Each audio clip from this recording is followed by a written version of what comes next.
Alright, magandang gabi sa iyo lahat dyan. Dito tayo ngayon sa Bahada or JP Laurel Avenue, Davao City, kung saan makikita at patatagpuan, located, situated itong the oldest shopping mall in Mindanao na ang pangalan ay Victoria Plaza Mall. The first ever, hindi lang sa Davao City kundi sa buong Mindanao talaga to, pinaka nauna, the most pioneering shopping mall sa buong isla ng Mindanao. So ito ay nag-open noong March 16, 1993. So ibig sabihin ho niyan, siya ay 32 years old na noong March 16, 2025. So ibig sabihin, magti-33 na siya. 33 years old na siya by March 16 this year, 2026. So hindi na siya magiging 33 years old in operation, no? Kasi nga sarado na siya. Nag-close na ito noong March 31. So dito today, it's January 12. At yan na, kita ho natin, wala na siyang talagang kabuhay-buhay. Wala ka nang makikitang sign of life. Pero ganun talaga, no? Base nga sa kanta, every starts has an end. Like the sunrise and the sunset, that's how it all it is. Di ba parang ganun, no? Sa kanta by Kyoshe, love one borrowed time will never be yours nor mine. So anyway, so Victoria Plaza, no? Sa mga hindi nakakaalam, ulitin ko, ito ay pinakaunang shopping mall sa buong isla ng Mindanao. Hindi lang sa Davao City kundi sa buong Mindanao talaga siya, the first ever. So nagsimula siya March 16, 1993. So basically 33 years old na itong gusali na to ngayong March 16, 2026. Pero ang ano pala nito, ang ektarya pala ay 8.1 hectares. So malaki. Oo. So yung ektarya nito, yung kanya talagang pinaka premises, no, mula dyan hanggang sa likod, car park, parking space area. So nabili ito ng Gokongwei Group of Companies. So sino ba yon, Gokongwei Group of Companies? So that's Lance Gokongwei, no? May-ari ng Cebu Pacific, may-ari ng Robinsons, may-ari ng Nostar Hotel, mga JG Summit, at ang dami pang ibang mga properties ng mga Gokongwei family, Robinsons, no? So wala na, no signs of life except sa ilaw na yan. Pero syempre establishment, no, baga sadya yan para hindi walang mag-over tobacco, walang gagawa ng mga katarantaduhan dyan ng mga tambay o ano man, no? Mga masasamang elemento kasi may ilaw. Yan na. So wala na, no more. Thank you sa memories, thank you sa iyong service show. Ganun talaga, no? So lahat may hangganan, nothing stays permanent. Talagang may nagsasarado talaga lagi. So dito siya located sa may JP Laurel Avenue, kahabaan. So itong lugar to dito ay matatawag na itong isa sa pinakamayaman na kalye ng Davao City, kasi nga dito matatagpuan yung napakadaming mga shopping malls. So ano ba yung mga napakadaming shopping malls sa tinutukoy ko na yun? Guys, Mall of Davao, Victoria Plaza Mall, Abriza Ayala Mall, ano pa? SM. Tama, di ba? SM. JP Laurel pa rin yun, di ba? SM. Lanang Premier. Meron din Robinson Cybergate na grocery store. Pero doon sa shopping mall. Mga retail stores, ganyan. And of course, baliba sa mga shopping malls na matatagpuan sa JP Laurel Avenue ay andyan din yung mga landco, mga business parks and business districts. Pero syempre, ito nga, balik tayo dito. JP Laurel Avenue. Pag sinabi nga JP Laurel Avenue, balikan natin mga early 90s, mga dekada 90, early 2000s. Pag sinabing JP Laurel Avenue, agad-agad na maiisip ng mga tao ay Victoria Plaza. Pag sinabing Victoria Plaza, agad-agad na maiisip ng mga tao ay JP Laurel Avenue. So it takes two to tango, no? So isa sa nagpasikat ng JP Laurel Avenue ay ang Victoria Plaza. Kasi kapag pupunta ka ng Victoria Plaza, mamimili ka ng kahit na anong mga items, ang mga cellophane, ang mga wrappers, meron talaga nakasulat yan, Victoria Plaza Mall, JP Laurel Avenue, Davao City. Ganyan. So isa to sa nagpapasikat sa kalye ng JP Laurel Avenue. So ako, ang ko na dito is nakakapanood ako ng mga palabas. For example, Got to Believe in Magic nila Rico Yan and Claudine Barreto. Pero that time, bata na ako noon. Hindi ko siya pinili, no?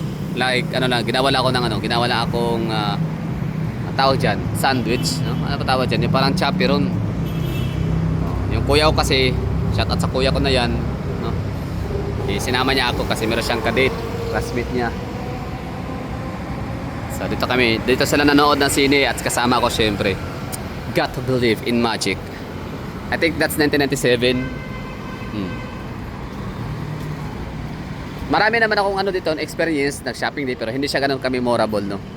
Unlike sa Gaisano Mall. Pero siyempre siguro yung mga mas may edad pa sa akin, no? Mga pinanganak sila mga 80s, 70s. So sila yung mga during that day, mga 1993, mga college life nila. So dito sila nagtatambay, no? Pumupunta. Kasi first ever shopping mall nga siya, pinakaon ng shopping mall sa Davao City na merong cinema. Na pwede talagang tumambay, mag-date lahat.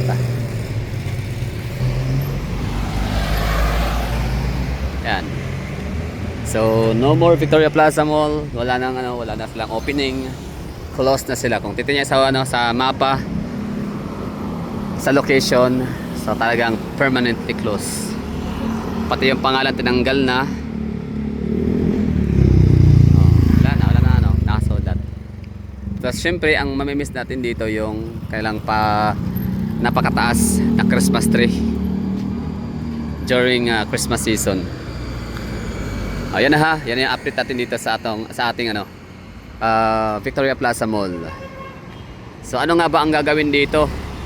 Anong ipapalit, no? So mga mga call center, mga BPO, ganyan, mga business hubs, BPO. Pagmamayari ng mga Gokongwei family.